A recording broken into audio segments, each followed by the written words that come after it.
Les bendigo en el nombre de Jesús el Cristo. Un hombre que era muy trabajador, pero era muy humilde, se casó con la hija de un grandísimo empresario. Entonces él quería demostrarle a su suegro que él también podía levantar una empresa, por eso empezó a esforzarse, levantó un pequeño negocio. Y la verdad que de manera diligente estaba laborando todo el día, esforzándose, 24 horas, ¿verdad? Y poco a poco empezó a prosperar y fue creciendo esa empresa y él trabajaba, se ocupaba de muchas cosas, tenía el control de todos los departamentos, cuidaba hasta el mínimo detalle. Y la verdad que la empresa prosperó grandemente, se levantó como una gran corporación. Entonces ya un día cuando se presentó delante de su suegro, pues ya estaba muy contento, ¿no? Suegro, yo también, mira, he podido levantar esta gran empresa, soy un gran empresario y me encargo de esto y de lo otro y tengo el control de esto. Y el suegro le miró y le dijo, tú eres mal empresario. Entonces se sorprendió, ¿no? Ay, suegro, ¿por qué me dice usted esto? Sí, porque dices que tú te encargas de esto y de todo y tú te encargas de todo. Si un día te pones enfermo, ya van a tener que cerrar la empresa, ¿verdad? Porque estás haciéndolo todo tú, todo centrado en ti. Hay que levantar discípulos. Y es lo mismo que Jetro le dijo a su yerno Moisés, ¿verdad? Lo mismo, Moisés estaba todo el día esforzándose, juzgando al pueblo. Pero Jetro dijo, no estás haciendo bien. Tienes que levantar discípulos de 50, de 100, de 1000, que ellos juzguen. Y las cosas importantes esas, las juzgas tú. Y la Biblia nos muestra claramente que el deseo de Dios para cumplir esta evangelización mundial, la llave, son los discípulos. Por eso el Señor Jesús, ¿qué hizo? Dice en Marcos 3:13 que Él llamó a los que Él quiso, llamó a los discípulos. Y en su ministerio público, Él se concentró en los discípulos, aunque le seguía una gran multitud, pero Él estaba centrado en los discípulos. ¿Y qué ocurrió? Luego, a través de esos discípulos, se hizo la evangelización mundial. Y también Ananías, que estaba en Damasco, él también entendió la importancia de los discípulos. Y a veces podemos pensar, es que es difícil encontrar esos discípulos. Pero Ananías estaba en una situación muy complicada. Había persecución. Él apenas podía salir de su casa porque lo podían apresar. Pero allí podía orar. Y hay que orar. Conocer el poder de la oración. ¿Y por qué oraba? No oraba para que tuviera un carro nuevo o una casa muy grande. Bueno, no son cosas malas, son necesarias, pero la oración de Ananías era poder encontrar con esos discípulos, porque el corazón de Ananías era llevar el evangelio a todo el mundo, y él sabía que la llave son los discípulos. Por eso Dios le envió a Pablo, y él lo discipuló con todo su corazón. Por supuesto, ya con ese discípulo ya Ananías ya se podía ir contento al cielo, ¿verdad? Porque ya tenía un discípulo que fue utilizado para la evangelización mundial. Pablo, por supuesto, también lo entendió, porque es lo que nos dice el Señor. Id y haced discípulos a todas las naciones. Él no dice solo predicar el evangelio y ya está. No, eso es un principio. Si esa persona conoce a Cristo, es un principio. Hay que discipularla, hay que nutrirla, hay que levantarla para que se levante y luego a su vez esa persona haga otros discípulos, Dios a través de ella. Por eso Pablo lo entendió. Y dice que cuando se levantó ese avivamiento en la iglesia de Antioquía, donde se predicó por primera vez este evangelio, no solo a los judíos, sino a los gentiles, como es el deseo de Dios, a todos, a todo el mundo, pues Bernabé fue a Tarso y llamó a Saulo. Y le dijo, ven, ayúdame. Tenemos que estar entrenando a estos discípulos. Y Pablo lo dejó todo. Fue directamente, porque era el deseo de Dios. Y en Hechos 11, 25 y 26 dice que un año Bernabé junto con Pablo estuvieron entrenando a los discípulos. También en el primer viaje misionero, en Hechos 14, Pablo llega a Listra. Y en esa ciudad se levanta una gran persecución. Apedrean a Pablo fuera de la ciudad. Pensaban que estaba como muerto, pero oraron por él. Y el Señor lo levantó. ¿Qué hizo Pablo? No salió corriendo. La verdad, nosotros hubiéramos salido corriendo, ¿verdad? No, él volvió a entrar a Listra. ¿Por qué hizo eso? Porque estaban en Listra los discípulos, especialmente había un discípulo muy importante. ¿Quién era? Timoteo. Por eso Pablo fue utilizado grandemente por la evangelización mundial, porque él sabía que la llave son los discípulos. Y tenemos que encontrar los discípulos absolutos. ¿Qué significa discípulos absolutos? Los que Dios tiene preparados. Los que nada ni nadie puede mover porque son los que Dios tiene. Y Timoteo era un discípulo absoluto. En este día comenzamos Primera de Timoteo. Y allí Pablo, en el versículo 2, dice, a Timoteo, verdadero hijo en la fe. De esa manera amaba Pablo a los discípulos. De esa manera Pablo sabía la importancia de los discípulos. A mi hijo amado Timoteo, verdadero hijo en la fe. Y los discípulos, hay veces que preguntan, ¿nacen o se hacen? Pero la palabra nos muestra que ya nace, ya uno nace siendo discípulo. Segunda de Timoteo 1:5. Timoteo dice que tenía la fe de su abuela Loida, de su madre Eunice. Ya Dios lo tenía escogido desde antes de la fundación del mundo, igual que a ustedes. Dios les ha llamado como discípulos absolutos. Y estaba preparado por Dios. Hechos 16, versículo 1, dice que Timoteo era hijo de una mujer judía creyente, pero de un padre griego. Es decir, era hijo de un matrimonio internacional. Por eso Timoteo tenía varias culturas, hablaba varios idiomas, era perfecto para la obra que Dios tenía para él. Por eso Dios lo tiene preparado y Dios nos tiene preparado, aunque a veces no seamos conscientes. Él nos ha preparado con todo para cumplir esa obra que Él quiere cumplir a través de nuestras vidas. Y por supuesto, ese discípulo hay que levantarlo, ¿verdad? Nace discípulo, pero hay que levantarlo.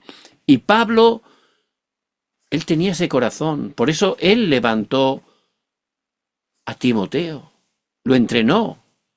¿Hasta qué punto?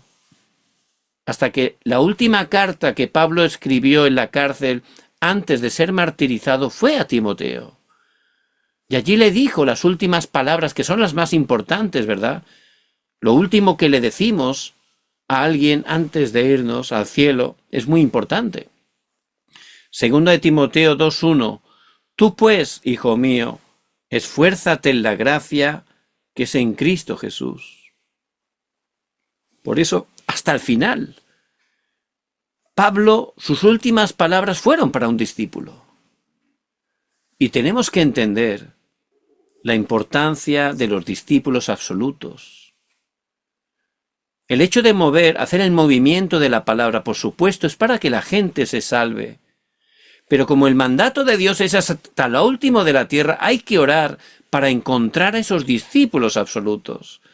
Por supuesto que antes de encontrarlos, nosotros tenemos que ser discípulos absolutos, ¿verdad?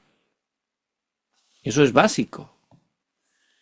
Pablo era un discípulo. Pablo se encontraba con esos discípulos preparados por Dios. ¿Y cuál es el contenido que les daba Pablo? ¿Cuál es el contenido que tenemos que tener?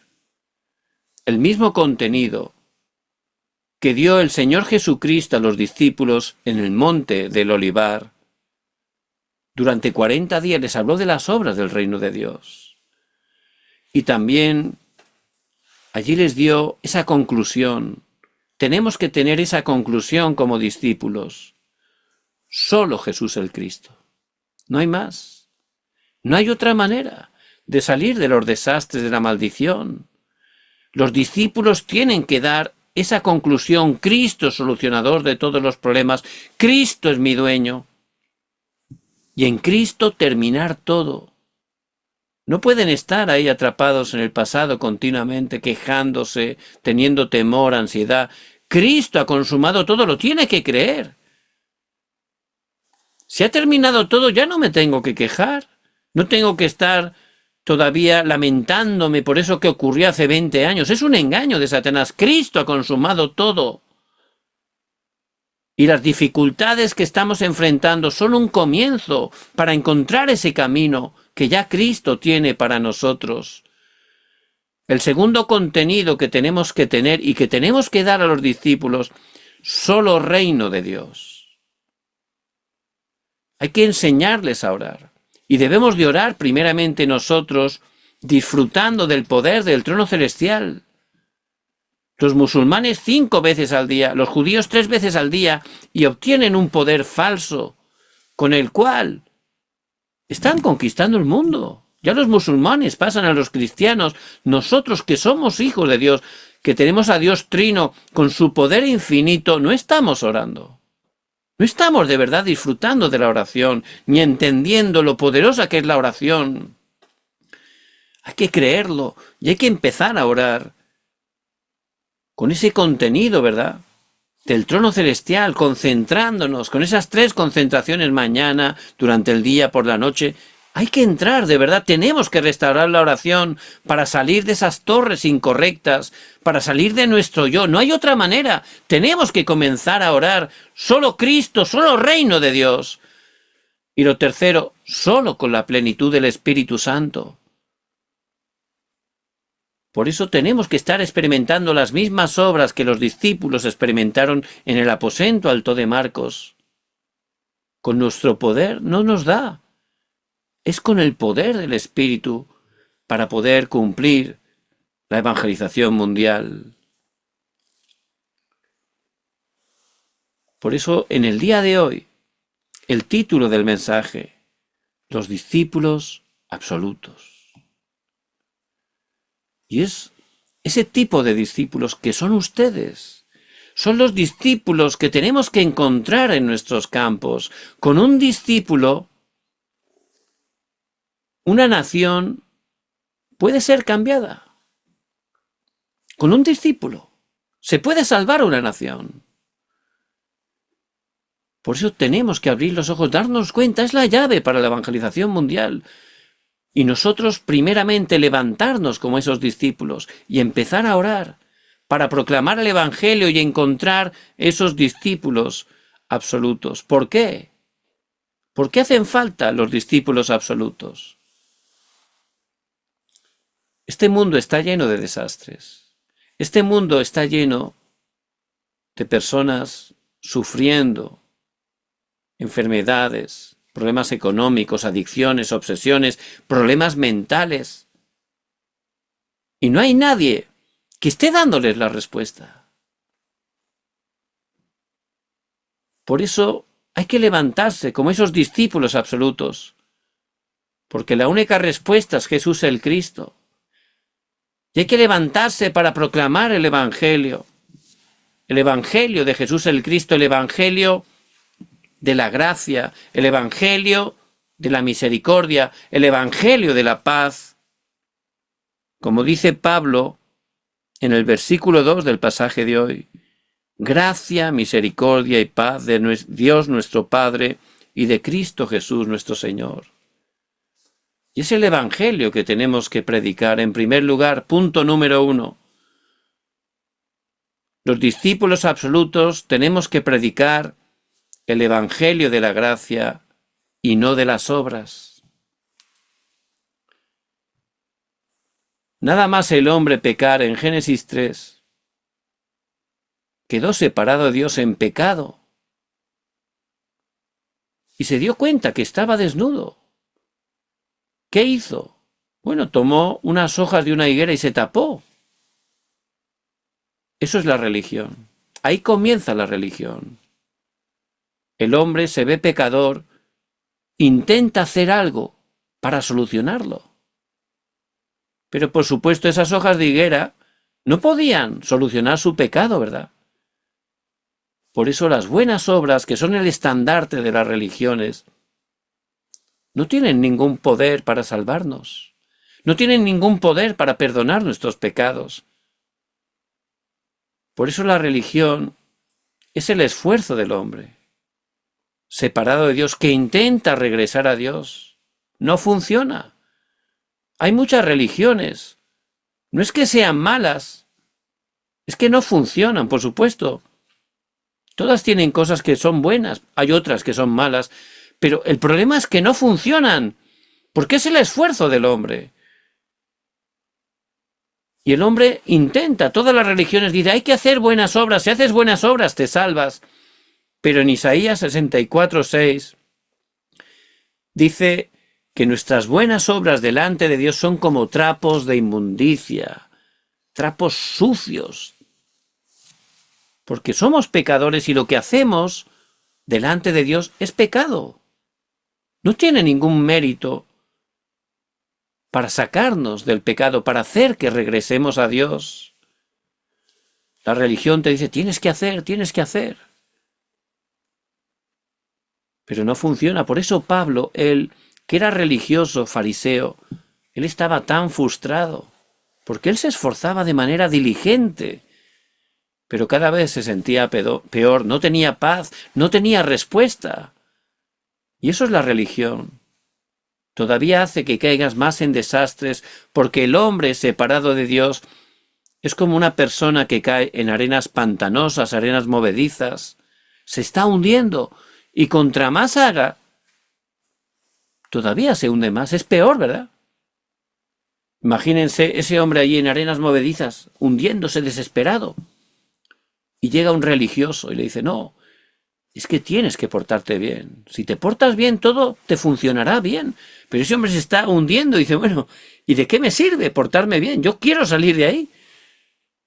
Otro le dice, no, tienes que tener pensamientos positivos. Tienes que salir de tu yo. Pero ese hombre se está hundiendo. ¿De qué le sirve tener pensamientos positivos? Su problema es que se está hundiendo, no lo que piensa. ¿Qué necesita ese hombre? Una cuerda. Que él le lance una cuerda. No es decirle que haga cosas. Contra más cosas haga, peor, más se va a hundir. Necesita una cuerda. Tenemos que ayudarle. Y ese es el Evangelio. El Evangelio de la gracia. Porque éramos pecadores y lo justo es que muriéramos, que pagáramos. Es lo justo. Pero por gracia de Dios, Él lo hizo todo en Cristo, por amor a nosotros, para salvarnos. Por eso en Efesios 2, versículos 8 y 9, porque por gracia sois salvos, por medio de la fe. Y esto no de vosotros, pues es un don de Dios, es un regalo de Dios. No por obras, para que nadie se gloríe. Es pura gracia de Dios. Dios preparó a Cristo, Dios envió a Cristo.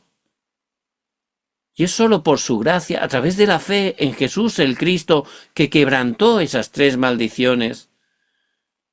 Abrió el camino para regresar a Dios, derramó su sangre para perdonar nuestros pecados y en la cruz vino para deshacer las obras del diablo.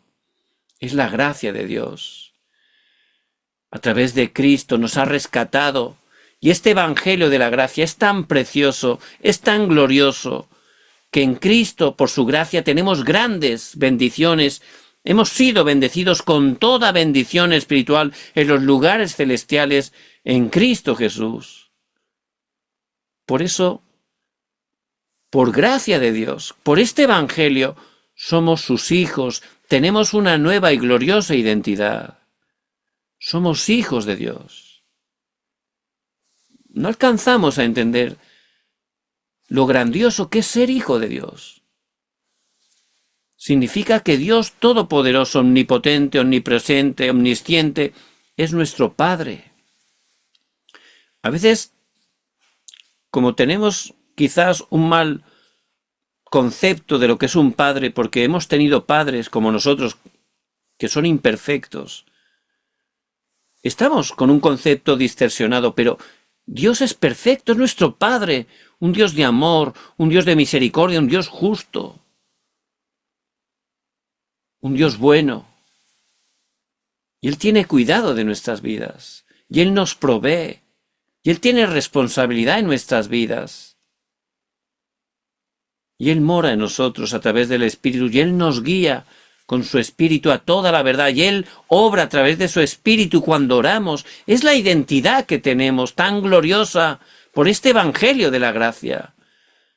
Y también esa autoridad. Al orar, la oscuridad huye en el nombre de Cristo.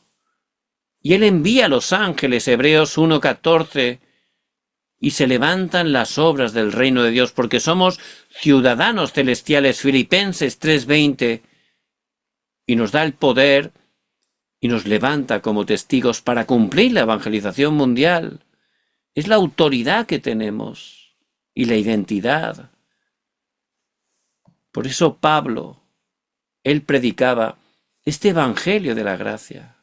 Es por gracia de Dios, no por obras para que nadie se gloríe, porque solo Dios merece la gloria, la honra. Por eso Él lo hace todo, y lo hace todo a través de Cristo. Y es lo que tenemos que compartir. Hay que compartir como discípulos absolutos este evangelio de la gracia y no por obras.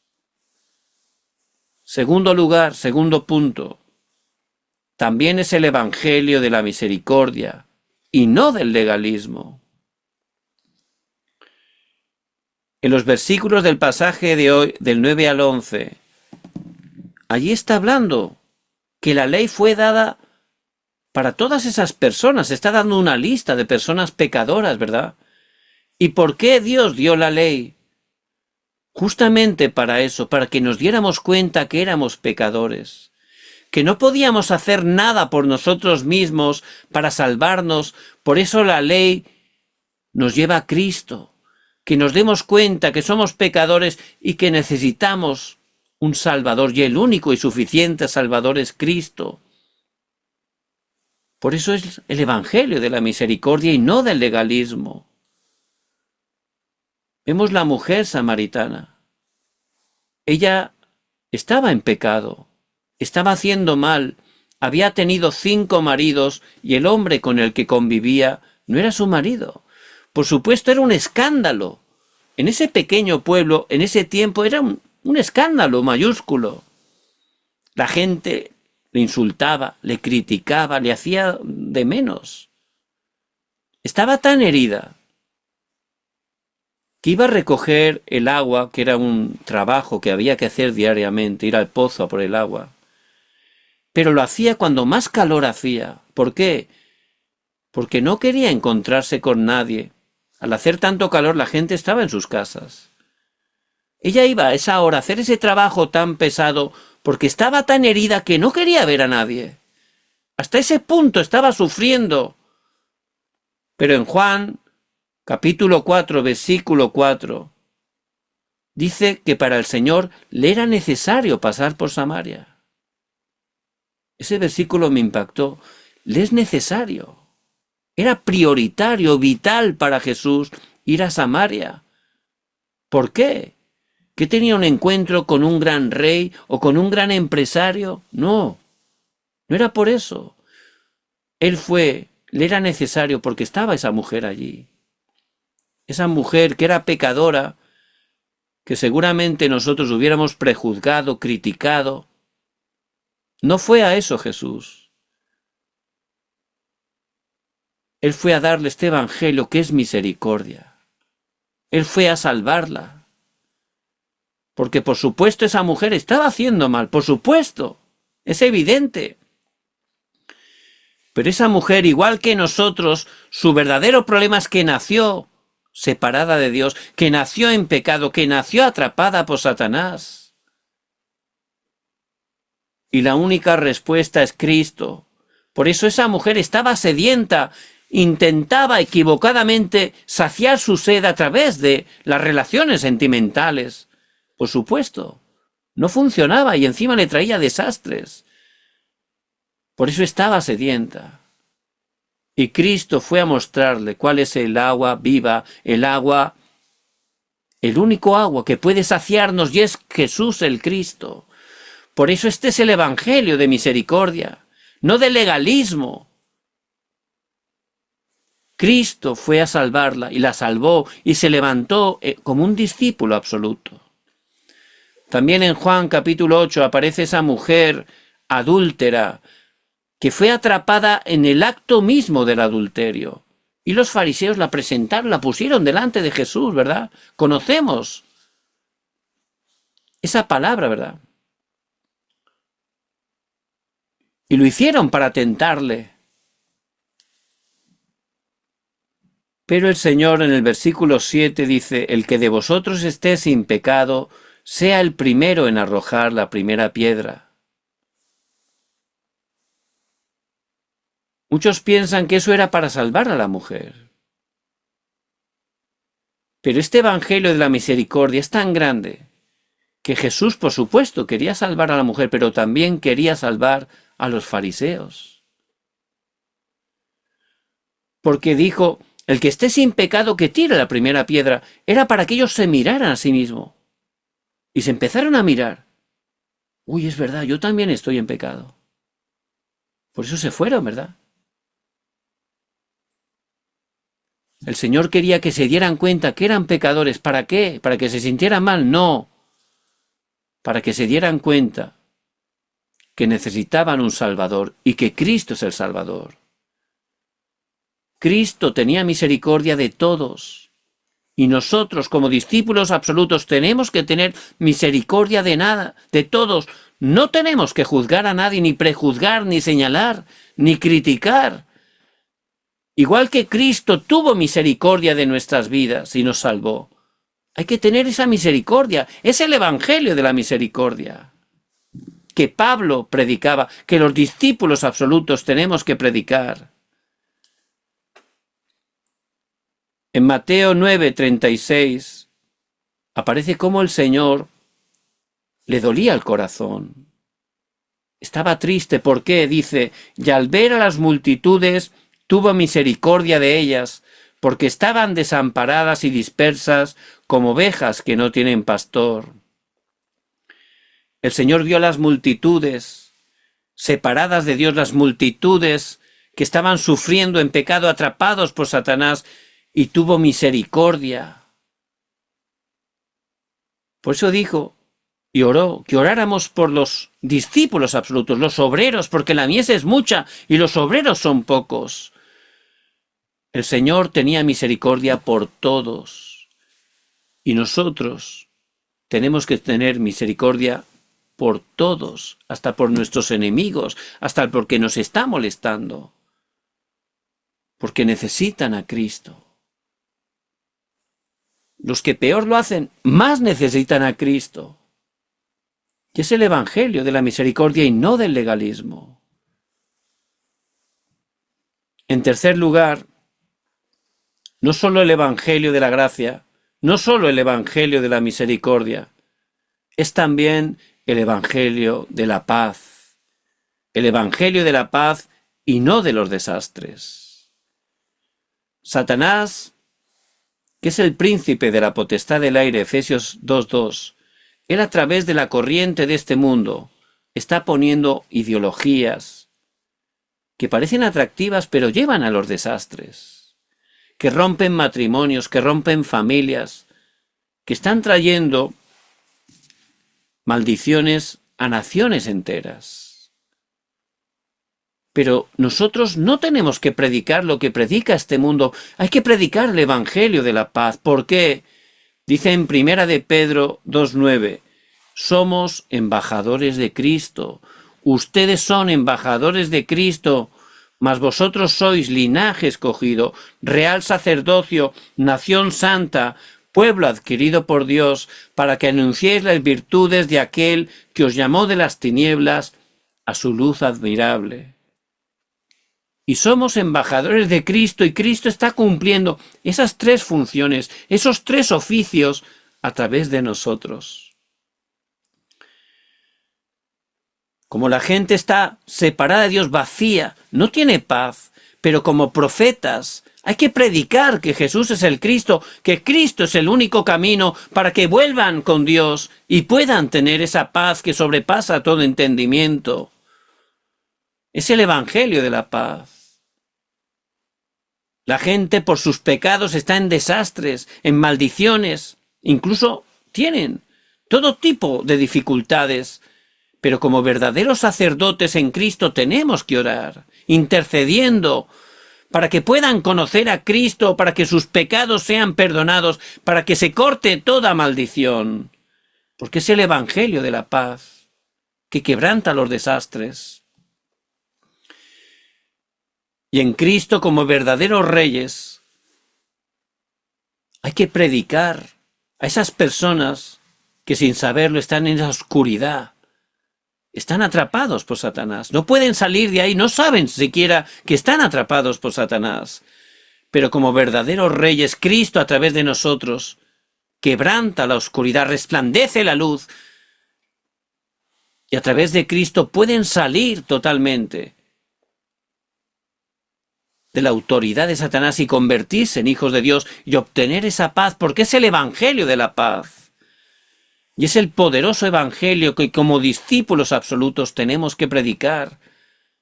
El Evangelio de la gracia, el Evangelio de la misericordia, el Evangelio de la paz. Les bendigo en el nombre de Jesús el Cristo. Que estén tomando esta palabra tan importante. Dios les ha llamado. No son cualquier persona. Dios les escogió desde antes de la fundación del mundo. Este mundo está en desastres. Incluso nuestras familias pueden estar así. Hay que levantarse como discípulos absolutos. ¿Por qué? Para predicar este Evangelio, el Evangelio de la gracia, misericordia y la paz. Por eso, ¿cómo tenemos que comenzar la conclusión? Esta semana, de verdad, tenemos que desafiar. Esta semana es la semana donde de verdad hay que estar implementando esas tres concentraciones. Por la mañana, tener ese tiempo concentrándonos de manera tranquila de recibir el poder del trono celestial. Hay que orar, nada más abrir los ojos. Durante el día cambiando todo en oración. Y antes de dormir, bien importante, que puedan organizar, repasar la palabra. Muy importante. Hay que estar implementando esas tres concentraciones para cambiar esa torre. Hay que salir del yo. Solo con el poder de Dios, solo con la oración, podemos salir del totalmente, cambiar nuestro estado espiritual, cambiar esa torre. Porque Dios les ha llamado como torres absolutas, para que resplandezca la luz. Por eso les bendigo en el nombre de Jesús el Cristo. Que tomen esta palabra que Dios nos da por su gracia y que Él por su gracia va a cumplir en sus vidas y a través de ellas. Vamos a orar.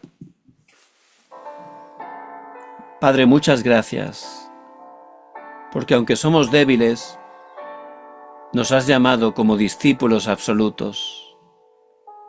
Que podamos disfrutar de solo Cristo, solo reino de Dios, solo con la llenura del Espíritu Santo. Y que a través de nosotros podamos encontrar esos discípulos absolutos en nuestros campos para ser utilizados y poder compartir este Evangelio hasta lo último de la tierra. Padre, danos de tu gracia para que podamos estar disfrutando esas tres concentraciones. Quebranta el poder de la oscuridad que se opone. Oramos en el nombre de Jesús el Cristo que está vivo. Amén y amén.